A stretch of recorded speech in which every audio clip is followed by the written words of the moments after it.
The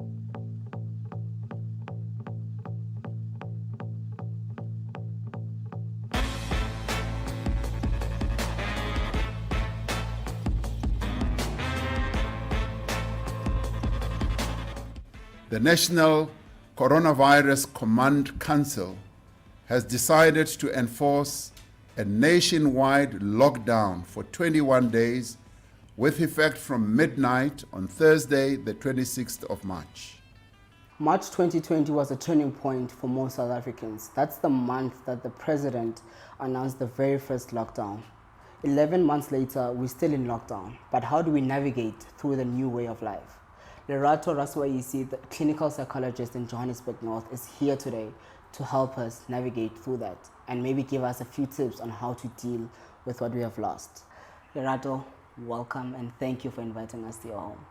Thank you, Tabo. Can you please just tell my audience more about yourself and about your practice as a clinical psychologist? Okay, so my name is Lerato Rasoaisi, like you've said, Sotho, South Sotho speaking clinical psychologist from a smallish town called Vereeniging in the south of Gauteng. And I currently reside in Johannesburg. I practice in Morningside in the northern suburbs of Johannesburg. That's where my private practice is. However, I do work in the public sector for an NGO called the Smile Foundation. So I go into two quite prominent public hospitals where I do work a little bit there as well. But predominantly at the moment I'm in private practice. And so I work a lot with depressed patients. I work a lot with, so I don't work with children. I work with young adults. So typically I think my youngest patient is probably like 18. So I work with adults, I work with couples, and I think prominent people that I see with prominent disorders like depression, anxiety, bipolar, stress, substance abuse. A lot of couples come into the practice needing help in their relationships, premarital counseling, that type of thing. Yeah. Cool. Let's take it back to the first time you as a psychologist heard about the lockdown.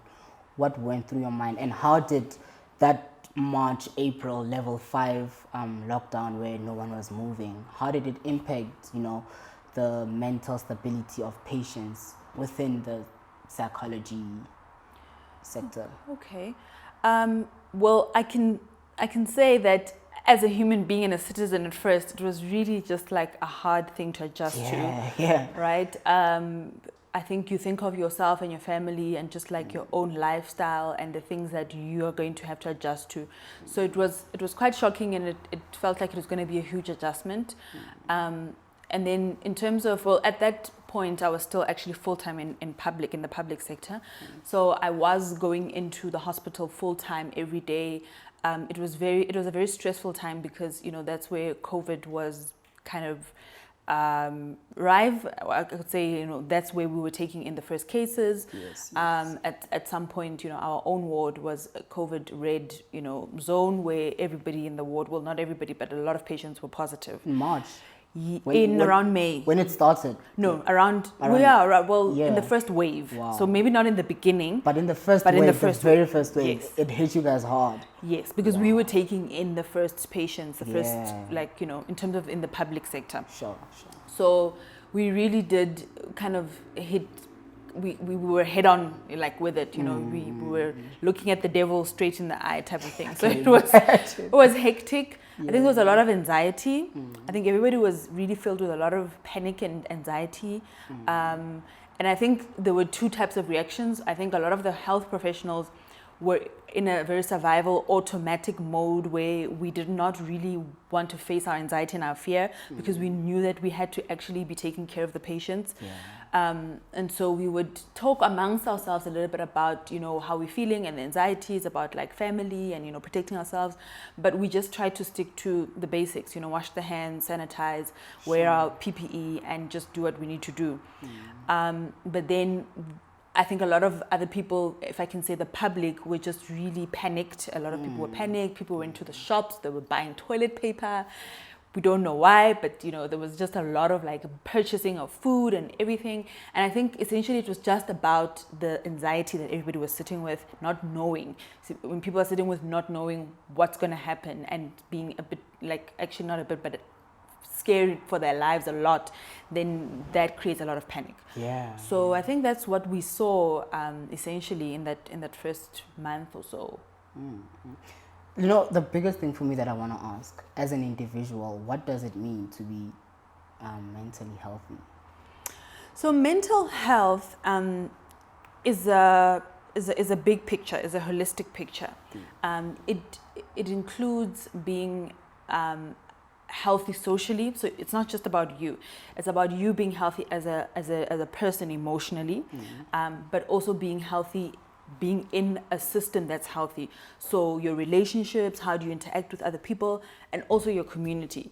So it's actually very counterproductive to say that you are mentally healthy, but your community is not, and you're surrounded by a lot of substance abuse and all of that. So being healthy is about being healthy as an individual in terms of your emotions, being aware of your emotions, knowing how to cope with emotions, whether it be positive, strenuous, heightened emotions, dulled emotions, suppressed emotions, but knowing how to handle emotions, knowing how to cope with stress, problem solving in terms of interpersonal, relations. So essentially that's what mental health is about. That sounds like a lot, man. Are there people that are actually like that, where you actually like, you are mentally healthy, like your society sorted, your physical health, your body? Are there people that are like? I think, I don't think I can say that 100% there are like people that are mentally healthy all the time. I think it's a textbook answer to say it like that, but I think in real life you find a lot of people are mentally healthy at different times of their lives, perhaps. I think a lot of countries as well, in terms of whether you're a first world country, third world country, I think some countries actually have better mental health than others because they have the circumstances, socioeconomic circumstances are different. I think also, ups and downs, we go through different phases of lives where people are healthier here and then not that healthy in a certain time. So I think. But I feel like it's normal to get to a point where it's okay, to be okay for a specific time in your life. Because I was actually doing research on the episode and I read this book where the author said it's impossible for you to have a fully fulfilled life from birth until death. Indeed, you are going to face challenges. But I feel like now there's a lot of stigma towards people that are facing challenges and kind of feeling down. How do we eliminate those stigmas? Well, rather, why do we still have those stigmas about mental health within the society?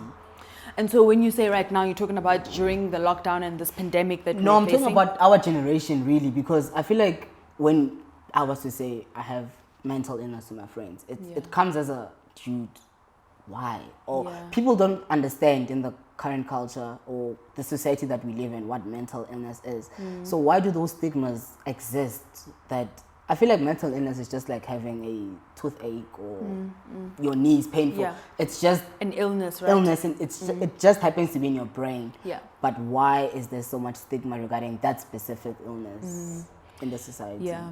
Yeah. So I would. It's a little bit of a complex answer, but I'll start with saying that I think it's because people don't understand what mental illness is, firstly. So like I said earlier, when something is not known and not understood, people tend to be quite afraid of it, they're a bit resistant to it. And I think as soon as people understand what it is, they become less, adverse to it, right? So I think that as well, but then also, so societal frames and paradigms. For instance, I need to say this very, kind of politically correct about it, but with religion as well, there are a lot of religious groups or cultural groups that say like, no, this person's not depressed or they don't have epilepsy, just take them to a church and pray for them. This is like a demonic. So and I am not saying that there are not things like that happen, right, spiritually. But I'm just saying we need to be educated and understand what things are when they present. So if someone is going through something that's more spiritual, what are the signs that it will be spiritual, and if someone is going through something that's more medical or more, I think medical is the right word, then what are the signs there? So I think understanding is key, education and just like being really aware is key. So a lot of groups, communities and cultural kind of stigmas come from that, where people, years and years of just like cultural beliefs stem from like, you know, you can't be depressed, it's just like something is in your house, you just need to like cleanse your house and stuff like that. So I think that's why people still stick with that, but a lot of it, if I can just put it in one word, is just not being aware. Yeah, it's interesting that you actually brought up, you know, the go pray depression away or go wash it in the river away, because it's something that's actually real. I was actually speaking to a few people and they said, no man, depression does not exist, it's a demon within you. And it was not shocking, but it was interesting to hear a different perspective of it. That some people believe, you know, I can lay a hand on your forehead or you can go wash in the river and depression will go away. Is that realistic to think in that manner, that if someone touches you, depression goes, in a more medical point of view now? Yeah, well, it is important for me to speak from a health professional. Right? Medical point of view. Yeah, from a medical and a health perspective, no, that's not what happens. That's not how we treat or deal with mental health or mental illnesses rather. So, you know, I think I must go back to what I said when I said, it's more about that person needs to understand the differences between presentations of things, you know. And maybe if they've never seen someone who was prayed for and their depression didn't go away, maybe they will understand that it's not all the same. Maybe they've only seen the one person who was prayed for and their depression or whatever was kind of heavy on them, disappeared or kind of started, you know what I mean, to alleviate. So I think it's just probably how people are exposed to different things, and maybe that person hasn't been exposed to our world or the world that I work in, if I can put it like that. Okay, I just want to backtrack a bit here. You hear a lot of people self-diagnosing. Oh my gosh, I have depression. Oh my gosh, anxiety is killing me. And then you ask this person, have you been diagnosed by a healthcare professional? Like, no, but I know that I have depression. Yes. You know, what do you say to those people that are self-diagnosing so much? And look, I think first of all, it's important to say that it's not a terrible thing. You know, people use those words very loosely, right? So they say, I'm feeling depressed today, or like I'm dealing with a lot of stress, and it's not all bad, and I'll explain why. It's because I think we've kind of, like I said, we use the words loosely because when you see someone who's depressed, you can relate to some extent because maybe you've had a breakup and you've been in bed for a week, right? So you're thinking, oh, that's what it is to be depressed, just to be sad and be in bed for a week. And so the next time your friend is kind of feeling sad, they'll be like, oh, I'm feeling depressed. So I think it's not all kind of, it's not off, all 100% off for someone to think about it that way. But I think it's important to then clarify to someone when someone says to you, I'm feeling depressed, like, what do you mean you're feeling depressed? Are you just feeling sad today? Or are you just tearful today? So that people understand what the word depression actually means. That most times people just are referring to like just feeling sad for a week. But the actual term depression is about like a criteria of like 5 things need to be present before you can actually diagnose someone with depression, or anxiety. There needs to be a certain number of criteria before you can, you know what I mean.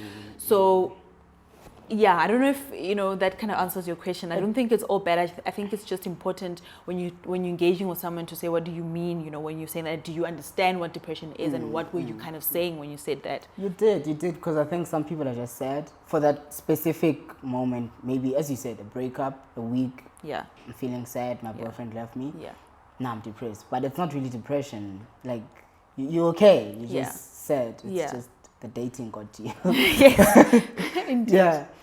I just want to go back to the lockdown part. You know, we as human beings are social by nature. We're social creatures.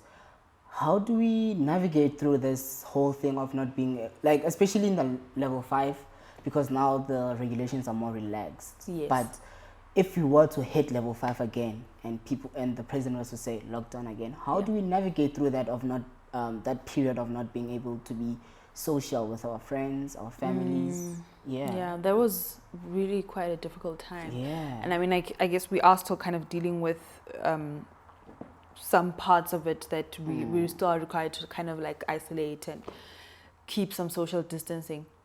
So I think what's really important for that type of hardcore lockdown is to firstly have support.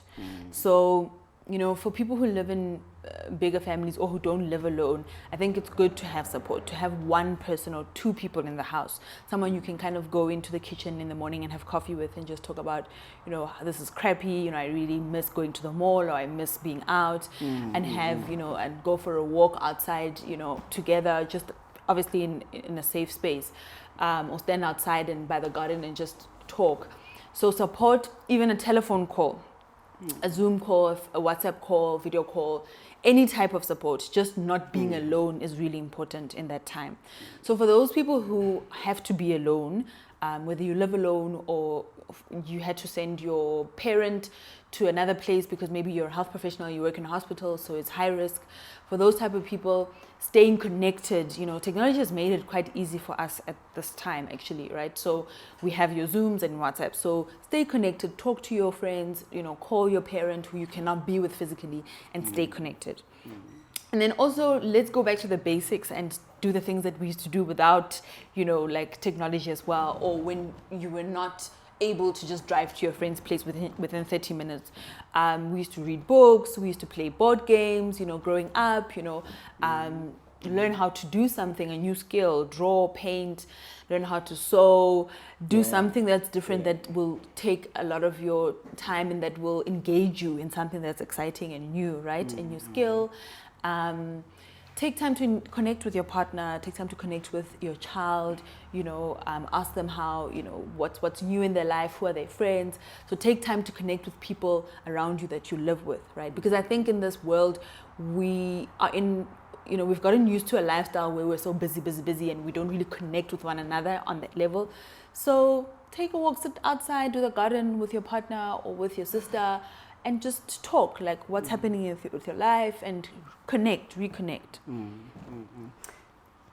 Interesting that you brought the things that we used to do before technology, because that was actually my next point, social media. Yeah. I call it the blessing and the curse, because it has two sides to it.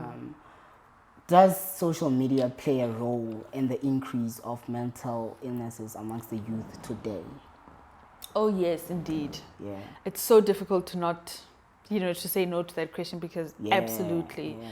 I think the first thing is how it presents to us a world or a lifestyle that's not really real, nor is it sustainable. So it's not really real to have makeup on every day and like nice clothes and like a nice car. Hashtag I woke up like this. I woke up like this. That hashtag is very problematic, because that person that says I woke up like this did not wake up like that. Did you have makeup on? Even sometimes, you know, this is really important for especially not even women anymore, like a lot of young men as well. Filters, you know, so people like so someone will wake up and you can tell they don't have makeup on, but they have a filter on. Sure. And sometimes it's so subtle because the technology is getting so like kind of advanced that people can actually like tweak now their face and their nose with a filter or with a program on your phone. So things like that are very problematic, because somebody who does not have that kind of technology or knowledge, or does not even know that that person is doing that, might think that this is how this person really woke up, right? And then it impacts on their self-esteem, and people who don't have good self-esteem, who weren't kind of taught, you know, how to love themselves despite, you know, things that are external and material, will really struggle. And also just like, you know, material things, like I was saying, if it's something is not sustainable, sure, it's nice to have those things, but like, is that how your life is every day? Did you grow up with having a Ferrari? People don't normally tell their stories of how they got to their successes. They just, you know, flash the Ferrari and don't tell us how you get there. So there's a lot of stuff that's really problematic about social media, comparisons and, you know, peers comparing themselves to one another. Some people are really struggling with unemployment, you know, being unemployed for years, and then here's some person, you know, showing off with, you know, stuff that you can't afford. So I think it has become a blessing and a curse, like you say. I actually want to touch on both scenarios. The person that's taking the hashtag I woke up like this and the person on the other side watching it. The person that's taking this picture, hashtag I woke up like this, with the filters. I feel like there's a major disconnect between what you live in social media and your true self, because for you to lie to us like that, like you're lying, that's what you're doing. Indeed. You did not wake up like this. You probably woke up, took a shower, went back to bed and took a picture. Yes. So do not lie to us. Yes. But I feel like that disconnect between the social media you and the reality you, I feel like people are doing it because it's more easier to live a life that's not real. Because on social media I get to be an influencer. On social media I get to be Tabo, the YouTube content creator. Whereas on real life I'm not actually living this. But what does it do to me as a person when I'm sitting by myself, knowing that each and every single day I am lying about the life that I'm living? Yeah. That's actually a good point. I'm glad you brought that up. Also, why does that person feel the need to present themselves like that, right? What are they going through? And I think it's the exact same thing that the other person is going through, the insecurity. So I think it's the lack of like being comfortable in your skin, being comfortable just showing yourself who you are, because you want to join the norm. You want to join the group of people who do it, the Kim Kardashians and the whoever's of South Africa, perhaps. So I think there's a lot of insecurity that people deal with. And also, we are social beings. Human beings are social beings. We want to belong and be part of something bigger than us. So if everybody's on TikTok or if everybody's on Instagram or Snapchat with filters on, you kind of feel like I'm left out. And I want to be there, right? But like you said, there's also a sense of sadness, a sense of maybe like insecurity, a sense of something that they feel they need to add by lying to other people and presenting their lives in a certain way. So I think they're dealing with their own stuff as well, that they actually should be dealing and facing properly. And like when I talked about mental health, is about understanding your emotions and knowing how to be aware of them and deal with them. So that's the type of stuff that you need to actually work through instead of just always putting it out there or kind of like avoiding it through those mediums. Now I want to shift to the person that's viewing this picture. I'm sitting at home, unemployed. And Lerato, I used to go to the same high school with Lerato. Now Lerato is this influencer with 50,000 Instagram followers. And I feel like, what happened? Where did it go wrong with me personally? Why can't I achieve the things that Lerato is achieving? Even though I don't know if the car that she's driving actually belongs to her. Is it a test drive? Is it her brother's car? I don't know. But Lerato just posted a caption, "I love my new car." And then I'm sitting at home just scrolling through my social media, and that's all you see. People achieving things. Because I bet you if you were to scroll through Instagram right now, there's someone who bought a brand new car today. There's someone who's graduating on Monday. There's someone who bought a brand new house today. Like, there's always people that are achieving things. And you sitting at home, you haven't achieved anything. Like, that's what you think. I haven't achieved anything in like the whole 2020. What do we say to someone like that who's starting to feel a bit hopeless? Because everyone else seems to be getting their lives in order. People are getting jobs. People are graduating. What about me? What do we say to that person? Well, I think it's a very relevant kind of topic, especially in our country where the unemployment rate is so high, and just also socioeconomics. If you think about people who lower socioeconomic communities, actually the levels there are so low, but it's the majority of the country who actually live in those areas. So I think it's important to understand that materials and achievements don't equate to our self-worth. They're not who we are. Neither do they define who we are and how worthy we are. But I don't think a lot of people are taught that, and I don't think it's reinforced enough by parents and just by your community. And I think the most important system where it should be reinforced is in the house, with your parents, with your siblings, that it doesn't matter what you have on you, whether it's makeup or red lipstick or the house you guys live in. It doesn't change the value. When you're born, you are born and you are loved by your parents and you're worthy. So whatever you're going to have growing up or achieve or whatever should not change that. And I think that's essentially what it's about. That's the crux of it. But I think it's so difficult because we don't all grow up with parents who can tell us that, because maybe they also are struggling with that sense. Yeah. You know, they're also looking at their peers and their neighbors, and like the Mrs. Your guest last week talked about the Mr. Joneses and Mutsipes and the Nigerians. I found that very, very nice and funny and refreshing. So I think we're all trying to keep up with the Mutsipes lately and all of that. And essentially, it's not real. So the person looking at Lerato posting with a filter, Snapchat and whatever, posting my car that actually, you know, the bank owns and I don't own it, you know. So I think it's important to see through the filter. You know, the car is not mine, it's the bank's car. I'm still paying it. That's a filter on its own. I'm making it look like it's mine, but it's not. Yes, on paper it is, but essentially it's not. So we have real life filters as well. It seems like it, you know, and even if I own that car, it's not part of me. It's not part of who I am. It doesn't really define the important things about me. You know, I tend to think like, what will be most important one day when I die and I'm on my deathbed? Will the Ferraris that I had and the degrees and the PhDs that I had be important, or will it just be like my family, touching my daughter's hand or my husband's hand and having my mom and my family be around me and feeling their touch on my skin? You know what I mean? Like, are those the important things or the material? So I think for that person sitting at home looking at those things, I think they constantly need to remind themselves of what makes them worthy, what is important for them in their lives, and hold on to that. Sure. So what I'm getting from you, like, these external factors, we're not saying it's bad to have them. Like, if you can afford it, go for it. But just don't live a fake life trying to impress people that you don't know. Yeah. That's the first of all. But second of all, they do not define you. The car that you drive or the job that you have does not define you as an individual. Yeah. You're just fortunate enough to be, you know, in the position to have those things, but it's not who you are. Yes. Like, your job title is a clinical psychologist, but after that, you are Lerato, you know, the wife, Lerato, the mother. Yeah. That's who you are. Yeah. And my worth, you know, my sense of me feeling good about myself, feeling special, feeling wanted by people who love me, feeling like I'm good enough, should not be linked to any of those things or any person even.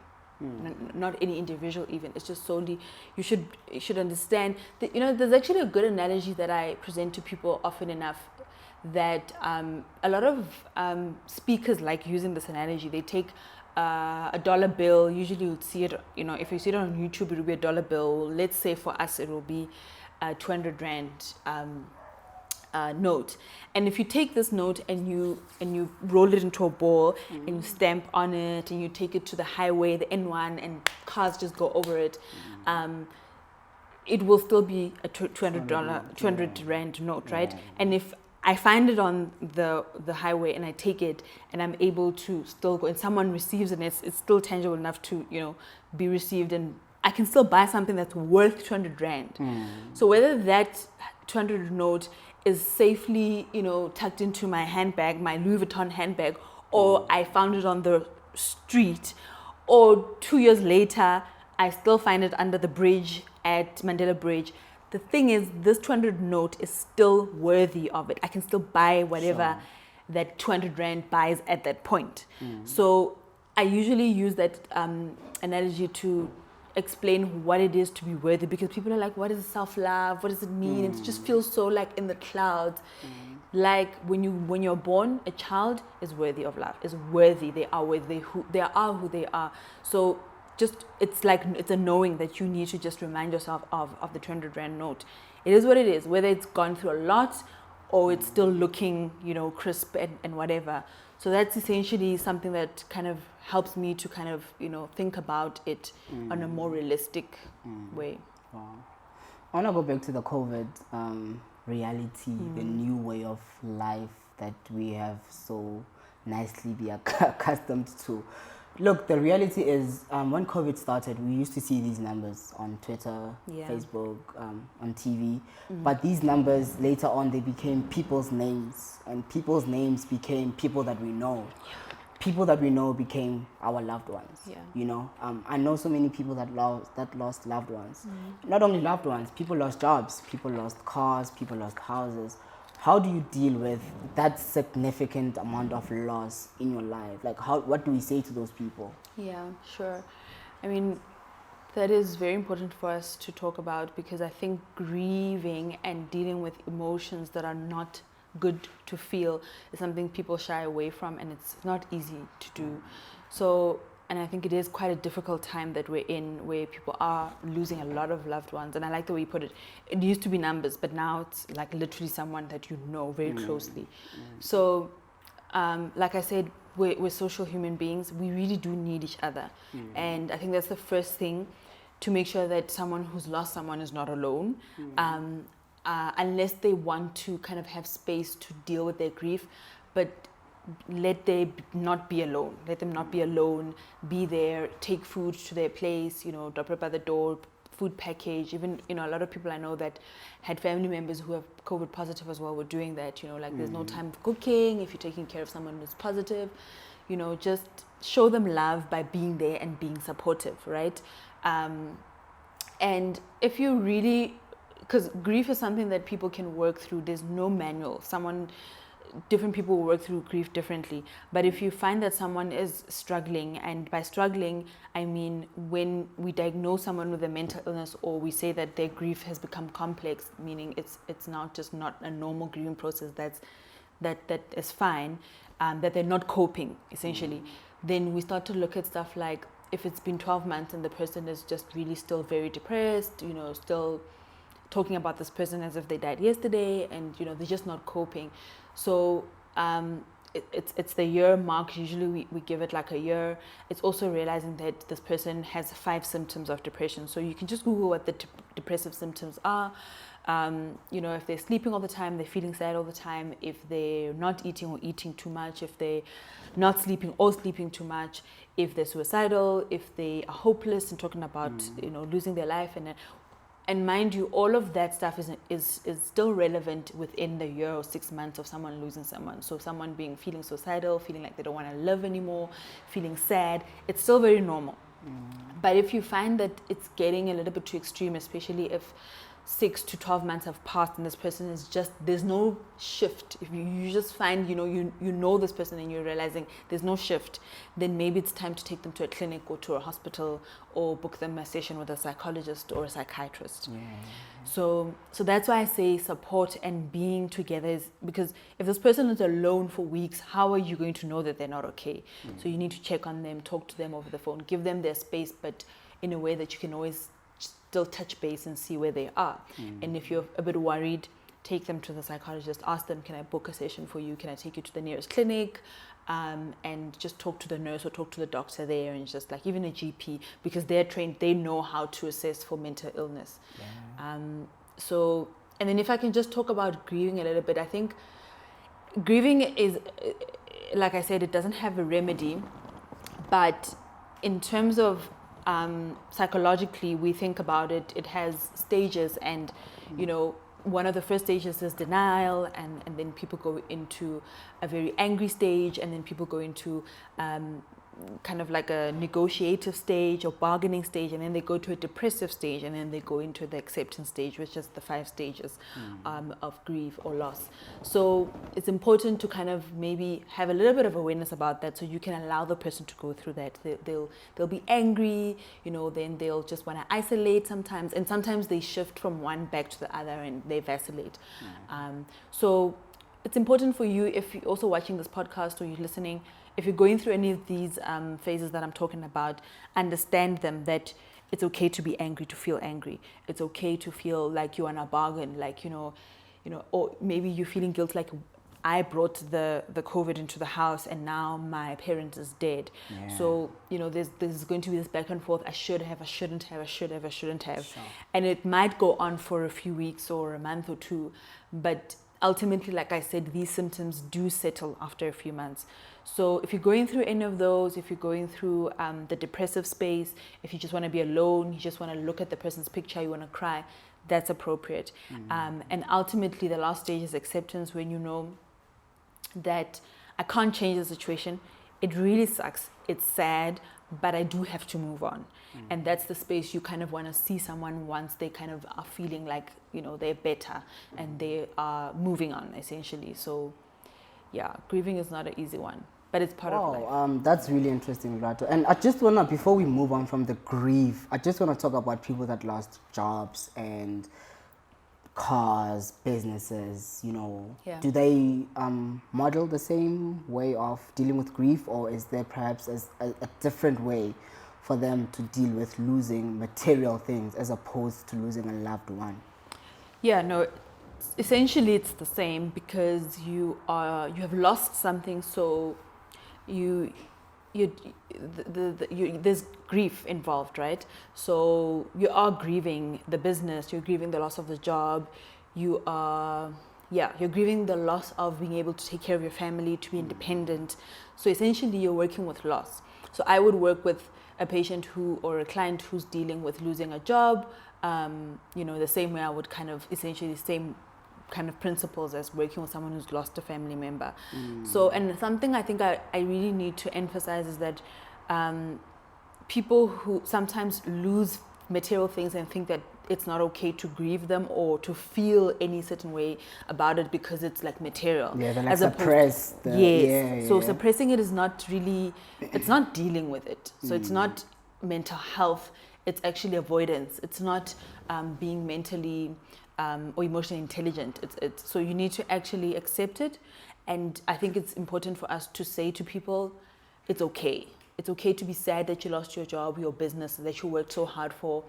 If you're a breadwinner or you were a breadwinner, especially if, males, sometimes it's difficult for them to will show or kind of even admit to themselves that they're actually feeling depressed or sad that they lost their jobs or their business and they can't support their families anymore. So it's important to say, I'm not coping, I'm not okay, I need some time, and go through those 5 stages. Be angry, be in denial. Sometimes people are in denial, so I'm not going to advocate for being denial, because I think it's easier to just work through things quicker, like get into them. But if you're still in the stage of denial, it's okay, allow it. It will end, it will pass. So essentially you want to work your way towards the end, which is acceptance. But if you have to go through whatever step you have to go through it. Yeah. If you need to get help, go to a doctor, go to a psychologist, get the help. Sure. I want to ask you a different question in the same light. Do we as South Africans have an alcohol problem? And the reason I'm asking this is, it's all fun and games if you're making jokes about it. But when you think about it in a more serious spectrum, that there's actually people that cannot cope without alcohol. You saw the outrage on social media when the president closed down, the industry. And very few people are complaining about the economy. For a lot of people, it was just about, we want to drink, we want to have a vibe. Is that a problem that we should actually be seriously looking into as a coping mechanism for a lot of our issues as a country? Yeah, so much. It is a big problem. I mean, if you think about the news headlines on the 1st of January this year, Baragwanath Hospital and a few other trauma units were on the news trending, and that they had 0 casualties, 0 traumas. That is a big deal, because in over decades, we've always had traumas come in on the 1st. And for the first time, because of the lockdown, nobody was injured, nobody was stabbed, nobody was, hit, and, nobody died from those type of things, right? Car accidents. So yes, it is a big deal. I think the country did realize through this time that we do have a big problem. I don't think it's something that we didn't know. I think it was just magnified and kind of amplified how big the problem is. So we definitely are one of the top countries. So I'm not going to say it factually because I don't know where we are right now, but at some point we probably were number 1 in substance abuse in the world. So I just don't know what the stats is right now. So yeah, that's how bad it is. South Africans, we really use alcohol to cope with our problems. Yeah. And I think, like you're saying, it was a big joke, like it, on Twitter and everything, people, just a lot of memes and everything. And I think that's the thing. I think we cope with that, with humor, with alcohol, because I think we don't know how to cope with the severe social problems that we have.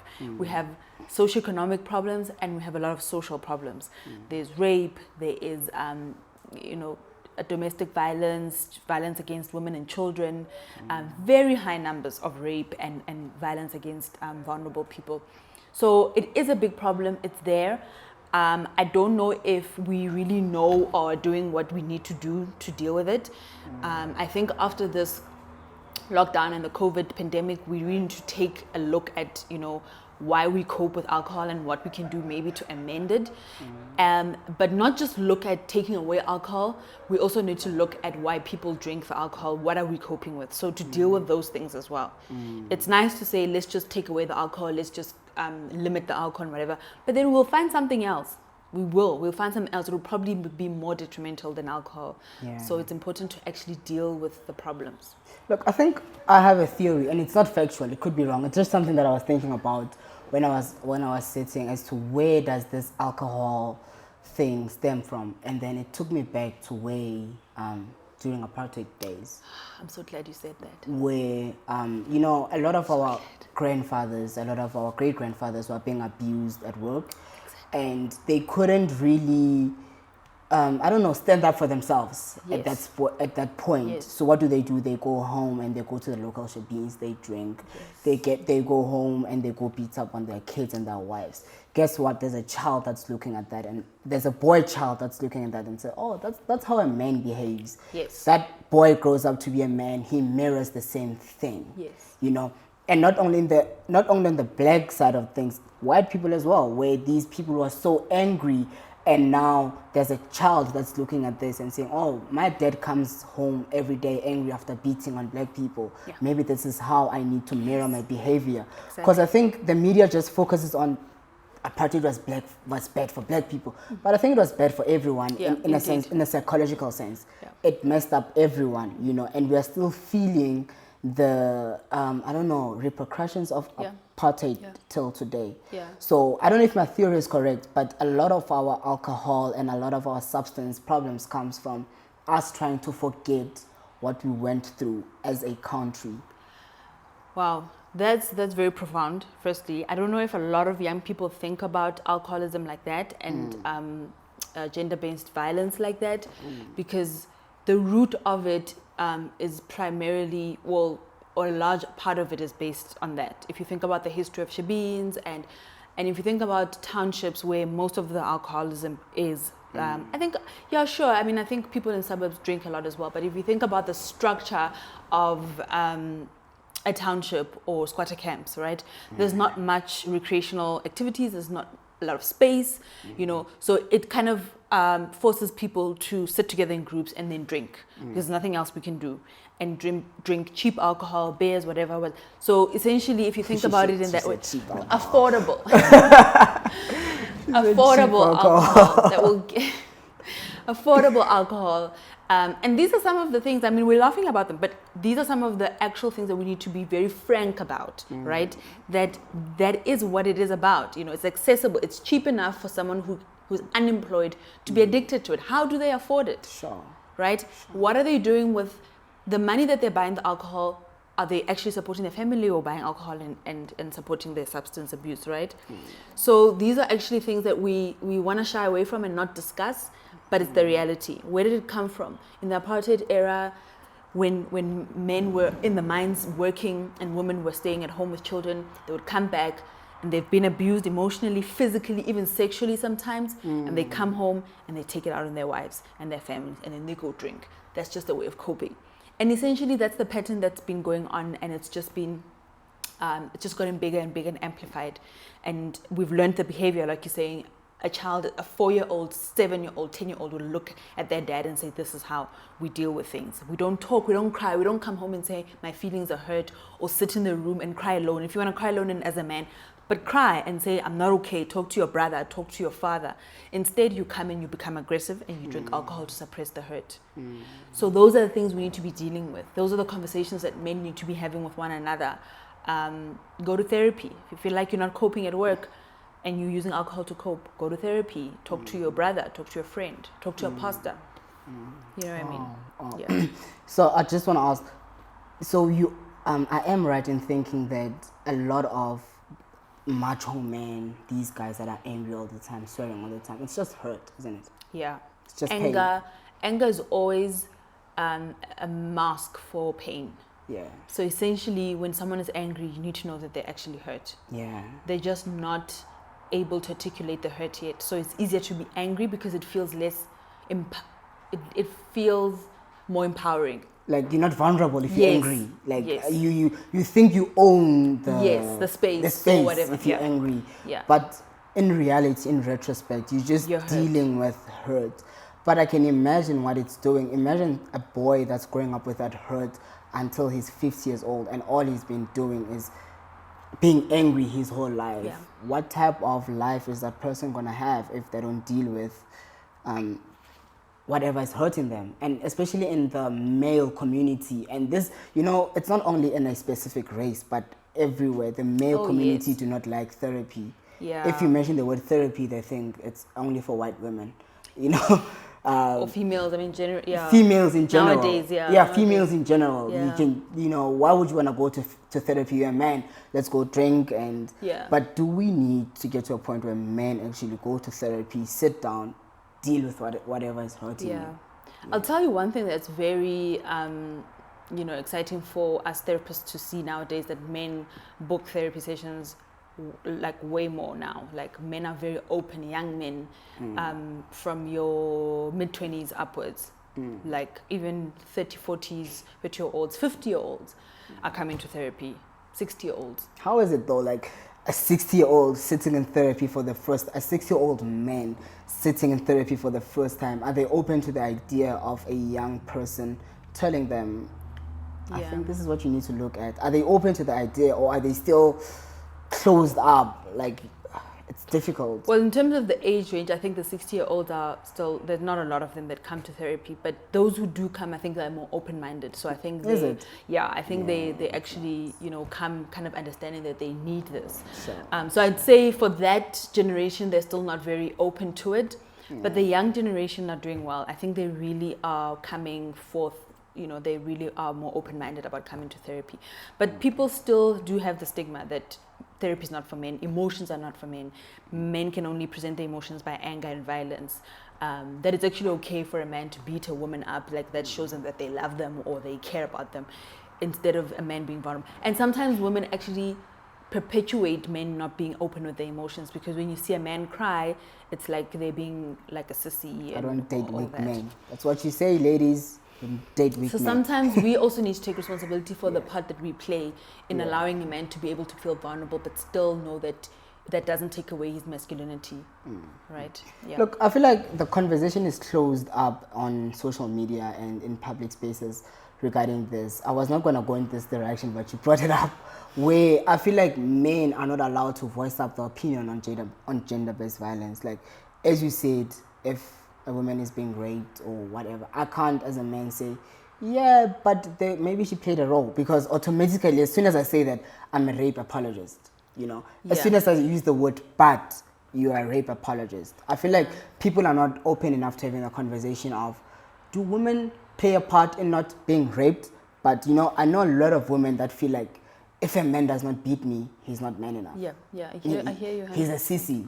Yeah. If a man loves me, he will beat me. There's a lot of women in our country that believe that. Yeah. But if you bring that up in a social spectrum, if you bring that up on Twitter and say, my girlfriend says if I don't beat her, I'm a sissy, people say you are a rape apologist. Yeah. How important is it for us to have an open dialogue where I can say what I feel like saying, and you as a female, not as a clinical psychologist, but you as a female, have a point where you can say, no, Tabo, you are wrong. This is what it needs to be. And we just have that open dialogue where people just throw their emotions in the floor and we just deal with it. Is it important to have those type of dialogues? Definitely. I think it's very important. I just think it's very tricky as to how we have them and which platforms we have them on. I think the thing is with human beings, when we deal with things that make us uncomfortable or that bring a lot of emotions in us, I think then people get really like it's hectic, So I think it's important as to where we have these conversations, what platforms we have the conversations, and I think we'll get there. I think we're slowly getting there. I think it's important not to push it, because if you're gonna say something on Twitter, for instance, with the right intent, but then it's going to be explosive. Maybe you're not dealing with it, your approach is not great, right? So maybe these type of platforms are where we can discuss those type of things, and then when it's kind of like it's digestible, and then we can kind of then bring it up to like bigger platforms, if that makes sense. Yeah. But I think those are topics we definitely need to talk about, how women and mothers and whatnot contribute to violence against women and men, where they don't actually teach their children, male children or female children, appropriately. Yeah. Because I feel like it's an 80-20 thing. I don't want to say it's a 50-50 thing, because that would be wrong to even begin that. But it's an 80-20 thing where I feel like there's a small percentage that women need to account for. Mothers not teaching their boys how to treat a man. Like mothers speaking down on their boy children from a very young age. That is a female playing part in creating this angry boy, you know. But anyway, as you say, we need more we need more time, and we need more platforms to engage in this. But I just wanted to know that, do we need to have more of these conversations? But going back to the alcohol issue in South Africa, what do we do from here? Now we know alcohol is a problem. People get killed when there's alcohol. It's stat proven. Now it's no longer opinion. We as you mentioned, the 1st of January, when hospitals were coming out and saying this is the lowest trauma unit we've ever seen. Bara is in South Africa, it's always the highest, you know, where people in Soweto, car accidents. But this time they said trauma units are empty because the president closed down alcohol. So we know factually alcohol is a problem in South Africa. Where do we go from here? A bit of a. I want you to answer it not in a general. You don't need to account for politicians or. And I just need you to say it from a psychologist point of view. So I would say, you know, like if you're coping with alcohol, seek for help. If you can tell that you're drinking because you're coping with something else, and you're using it as a way to numb some pain, to cope with something else that you don't even if you don't know what it is, but you just are starting to tell that this is impacting you and your life and other spheres of your life, whether it be work or your relationships or other areas of your life, and it's impairing them and affecting them negatively. Just be honest with yourself, even in secret. Book a session with a psychologist or a counselor, and just seek help. That's a start to say, like, you know, you're realizing that you're using this and you're not in control anymore. I think that's psychologically, that's the first step to take, to say, I need help, I'm not in control and I need help. And, you know, if every one person in 10 can do that, that would reduce the rate of alcoholism drastically in the country. So from my from a psychological perspective, I would say that. But what happens if affordability is a problem? Because therapy is not cheap. Like therapists are 500 going upwards, and you know that's the basic price, but it actually gets expensive. And the reality of the fact is, as you said, a lot of substance abuse come from people in the townships where they can afford the most affordable alcohol. So what do we do for those people that can't afford to bring out 500 rands every week or every month to a therapist? Yeah, so firstly, therapy is you know, not cheap, you know, and I do acknowledge that. So there are a few places and platforms where you can get either pro bono therapy, or you can get reduced rates, like highly reduced rates. So firstly, any public hospital or clinic, let's begin with going to a clinic. So any public clinic around you where you stay, there should be a public clinic. You can start going there. Usually there are psychologists and psychiatrists. So you can start by going there, and the services are free. I think you just probably pay like admin fees and stuff like that, right? So absolutely everything would be free there. You'd be able to see a psychologist weekly, or, you know, twice a month or something like that. Then there are NGOs, quite well-known NGOs like SADC, there's FAMSA, there's Power, there's Lifeline. So those are places where you can get telephonic help if you're feeling suicidal, if you really like just need like kind of like an instant, you know, like to talk to someone now, right, urgently. But then you can also get like long-term therapy sessions, individual therapy sessions at places like SADC and FAMSA, and you can go to such places. I'm sure there are other smaller, well-known NGOs as well in your community if you kind of just Google and ask around at the clinic. And then, okay, I forgot what I wanted to say that, but I'll go back to that. There's also group therapies.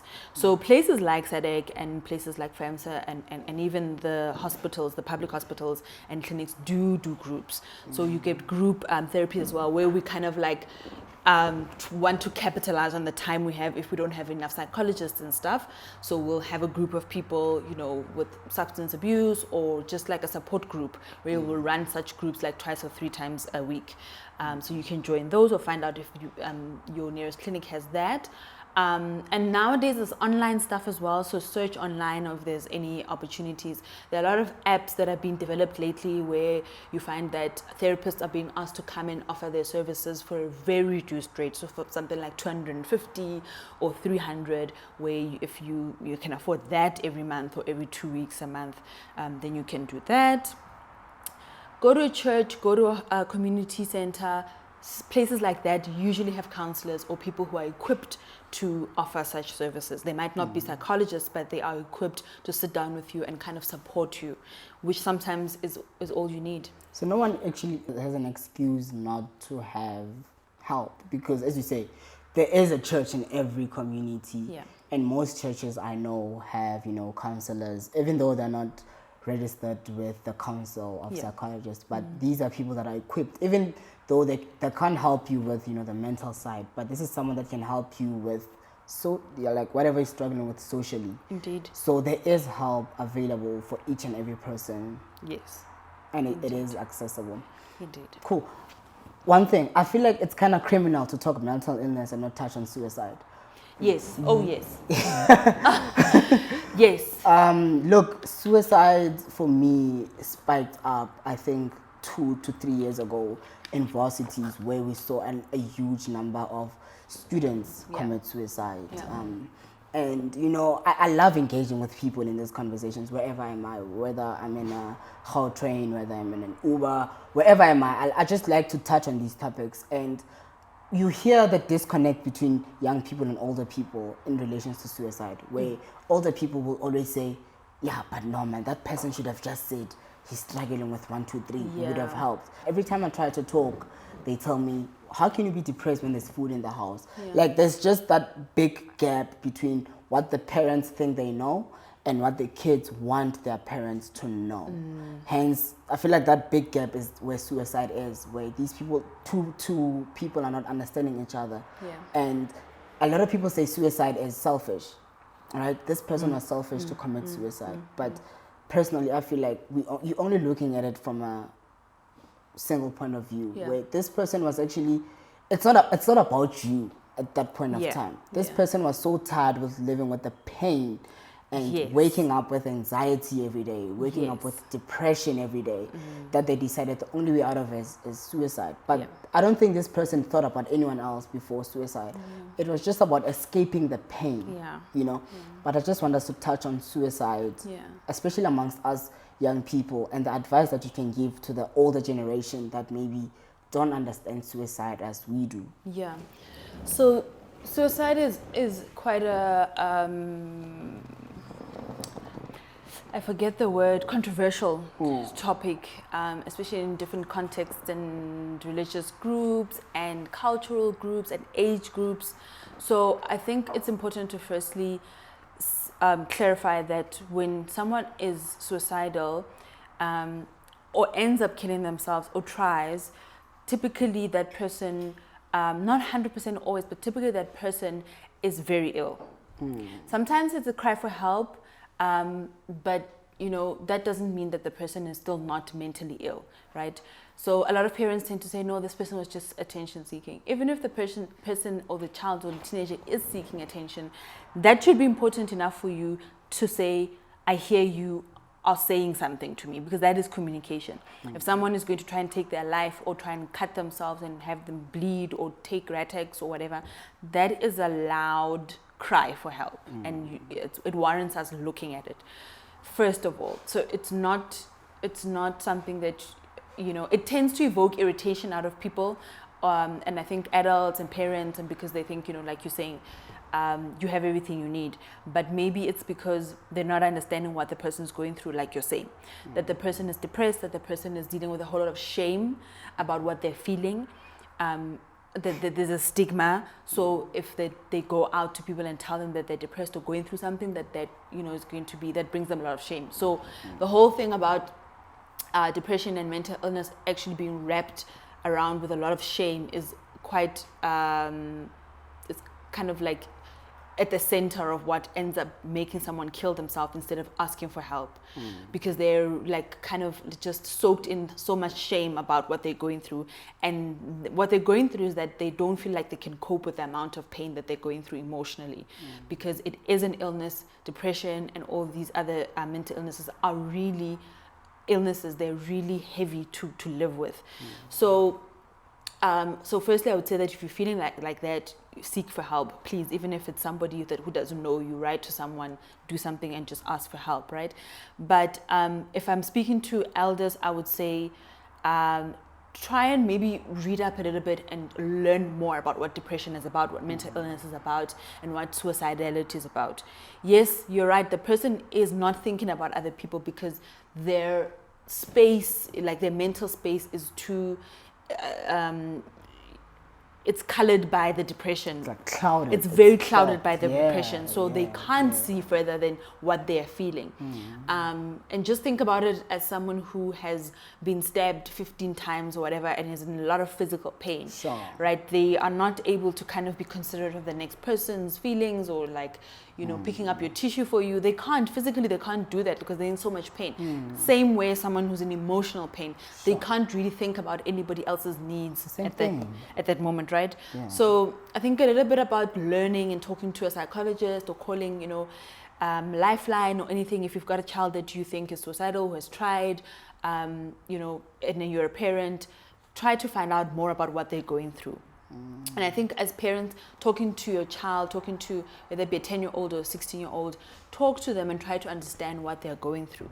I think that is what they essentially are looking for. I don't know if that answers. It does. But do what we see on media, TV, radio, like here on radio, see on social media, impact? I know we spoke about, the posting and stuff like that, but now I just want to go in deeper in relation to suicide. All these things that you read up on social media, where you see, I remember there was a big wave of Black Lives Matter protests where we saw people being killed in the US. There's these protests, and same time, I think same week, you just hear the billions disappeared in the South African government. And then same week, there's a child that was kidnapped in Alex. And then same week, a woman was killed in Soweto. You are reading these things each and every single day. You're watching the news. The news is telling you about 5,000 people dying because of COVID. Does that impact you as an individual, though? Like being so informed about all the negative things that are happening around you, even though you are not physically there, but just reading, George Floyd, may his soul rest in peace. But I think that was the big thing that happened that sparked the Black Lives Matter movement. But you are reading this, and a lot of us saw the video. You can't see that video and still think normally after that. You saw what happened, you heard his cries, and then just as you begin to, I don't want to say heal, but move on. You hear now, billions disappeared that was supposed to build a school somewhere. That hits you. And then someone died because of COVID that Do we need to give ourselves time where we just switch off? Like, I don't need this right now. Indeed. I don't need to know this right now. Yeah, I think we really do need to self-preserve and to be selective about what we take in, the content we take in on the internet, even on TV, socially. I really do think it's important. There's just too much happening. There's too much information. You can't take all of it and process all of it. And so essentially, I think self-preservation, because we are in a stressful time right now. So I think taking in all the stats of COVID, taking in all the information about gender-based violence and all of that is just too much. And if you know that you're susceptible to depression, if you are diagnosed with depression, anxiety, stress, whatever, bipolar, schizophrenia, whatever, anxiety especially, don't take in all the news. Don't watch every bulletin. just check in once a week or so when you need to. Try to rather consume things that are more uplifting and constructive. Yeah. So we received a question from one of our viewers, right? Yeah. As we were doing research, I just wanna read the question to you. They say, we have an interesting question to ask, and we don't know if it falls within your scope of work. From an African spirituality perspective, we hear that people commonly present depressive episodes when they undergo their spiritual awakening, such as the calling of, being a sangoma. So the spiritual sickness that they go through can present as a clinical depression. They wanted to know, is there a framework that is available to explore all of that, where you guys are able to say, you know what, this is not clinical, but it's more of a spiritual. And I think it's not only in an African spiritual thing, it's spirituality all over the world. Is there a framework that you guys can say, you know what, this thing is not clinical, man. Maybe you're meant to be a pastor, or you're called to be a sangoma, or you're called to be this. Do you guys have that framework within the psychology, not you specifically, Yes, but within the psychology? within our industry. Yeah. So, in terms of when we're studying, when we qualifying, and when we're training, we do have literature that we go through. We are exposed to literature that talks a little bit about Africanism, spirituality, and how it interacts with mental illness, especially the psychotic spectrum.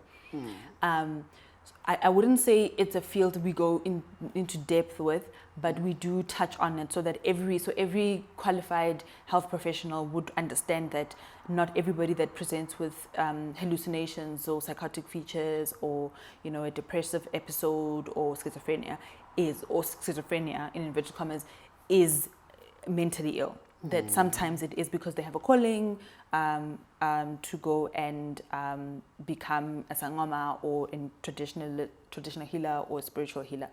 So yes, so in terms of knowledge, yes, or awareness. Let's say awareness. Psychologists are aware, yes, that not everything that a patient comes in and say, I see dead people. Yes. Sorry, I just had to quote the movie. Yes. Not everyone Yes. that says that is suffering from mental illness. Indeed. Sometimes it's just spirituality. Yes. So psychologists awareness. are aware. We are aware. But being aware doesn't mean we have all the information. Yes. Especially not most. I don't think most of us have information, including myself. So we're not very equipped with the information about how a patient meaning someone coming into casualty presented with psychosis, or coming to my practice presented with psychosis, how I can differentiate whether this is a calling or of prophecy, or being a spiritual healer. So some of the research I had to do when you sent me the questions is just to talk to a traditional healer, a sangoma, and say, what are, in terms of your practice, what are the things or the symptoms that show up? So she explained that a lot of the dreams or visions are water related. Somebody will be immersed in water, in a river, seeing a river, water flowing by their feet, dreams that are associated with a lot of water, the auditory hallucinations, we would say, are about drums, such things. So there are things or criterion, there is criterion that practice deems as this is what needs to happen for you. This is what they would indicate to them, that this is more about spirituality than it is about mental illness. But if I'm looking at a patient or a client walking into my practice or the hospital, I'm going to firstly do collateral. I'm going to take collateral. So I'm going to find out if there's a history in the family of ubungoma, or I'm going to find out if the person's, grandmother or whoever was a prophet or whatnot, and what their spirituality in the family is about. So collateral is important to understand, because that person in that moment is psychotic, right? Cannot kind of give you clarity as to like what's going on. They're just hearing voices and seeing dead people or whatever. So you need to kind of talk to someone who will say, well, we do have this in the family, or this person actually has been talking about, that they do have a calling, but they've been resisting it, whatever. So essentially we need to bear in mind the collateral, and then we also need to look at the rest of their life and the context which within these symptoms are presenting in. So when I spoke to the ugogo that told me the information, will say the criterion is based on certain things like the water, the dreams around the water, and the person typically will have dreams. So if I'm thinking about a patient who has said that they actually are having a calling but they were not, they were just psychotic, they might not present with all the other things that I got from the Sangoma who was telling me. So there must be some, fine kind of details that will kind of align them with more the spiritual practice as opposed to just them being mentally ill. But I must say it's not an easy thing to suss out. I can imagine. I think we probably make mistakes a lot. And I think when we, as health professionals, we need to be humble enough to accept that sometimes we do misdiagnose people. And that is okay. We're human, right? And if eventually this person does go out and follows their calling, and then everything aligns in their life again. Because another thing that's important about a diagnosis is that mostly it will impair the person's life, like work, family relationships and whatnot. So if according to your diagnosis you don't see that and you just see this person has the psychotic features, but everything else in their life is still intact in terms of their relationships or whatever, it could be something that could signal to you that it's not really about a mental illness. I'm glad that you said, you guys know that mistakes happen. Not that it's okay, but it happened. We're all human in this world, and I think it would be unfair to just assume that just because you're a mental health practitioner, you need to be okay the whole time. Your record needs to be 100 and all. I think that's very, I don't know, I don't even have the word for it. But are you guys comfortable? Not like psychologists, I'm sure you have colleagues and people that who are in the same field. Are you guys comfortable with saying, I don't think what you're coming with to me right now is psychologically related. I think you need to see a pastor, or I think you need to see a sangom. I know that you guys are heavily regulated, before you can be a clinical psychologist. You need to go through tests. But are you guys allowed to say, the issue that you're presenting right now, I don't think it's clinical. I think you need to, seek a more spiritual help where you need to see a local pastor, you need to see a sangoma, you need to see whatever. Are you guys allowed to do that within your framework? It's a tricky one. I think you would, as a professional, in terms of ethics and being, aligning yourself with ethics and everything that's really important for us in terms of caring for our patients, in a right way, you'd need to have gone through everything and exhausted every criteria and every assessment that you can do or screening that you can do, a diagnostic screening. This person is not psychotic or is not mentally ill. I think after you've done that, you can safely then recommend. I personally have never recommended that, and I don't know if any of my colleagues who have, but I don't think it's a bad thing to recommend it if you've exhausted all of your... You've tried. You've looked at every possible They've been on medication, scenario. they're not responding to antipsychotics, antidepressants, anti-anxiety, anti-epileptics. If they're not responding, maybe then you need to, because the whole point of being a health professional is to also be open-minded and holistic. There's an approach that we are taught to treat patients holistically. So to understand their social background, their cultural background and everything. Hence I said that we're exposed to it. So if you find that maybe them consulting spiritually will help, then I think that might be a wise thing. But first, do your part in your job properly. Yes. You mentioned antidepressants in your previous sentence. I don't know. Do you guys recommend that for a person to take antidepressants? Because I know a lot of people that just say, I just take a plant, if you know what I mean. Okay. I just happen to burn a specific plant, and yes. I don't know, man. Those chemicals that are within the antidepressants, I don't know what's in there. I think you guys would probably know what it does to a person. Is it safe for a human being to take it? Because I think a lot of people are just torn between, taking a depressant for your mood, and they don't know. I think that's the bottom. They do not know, and it's very dangerous to judge something that you do not fully understand. I think it's very wrong. So just clarify what it is and what it does. Okay, well, I won't go into the chemistry of it. Yeah, because- not the chemistry. No. It's also not my area of specialty. Yeah. But antidepressants essentially are obviously are chemicals, or they work from that perspective, right? So they work in the brain to regulate chemicals, to regulate, how the brain kind of regulates emotions and what's the word I'm looking for? Hormones and stuff like that, right? Endorphins and dopamine, and those are all chemicals, and that's why I didn't want to go into that type of listing all of that. But essentially, they kind of work in that space in terms of regulating, so that the person can have enough of the dopamine, have enough of those are feel-good hormones that everybody has released from their brain naturally. But when you're depressed and you're clinically depressed, that you don't have enough of that being released. So essentially, that's what they're just different types of antidepressants, and all medication has side effects.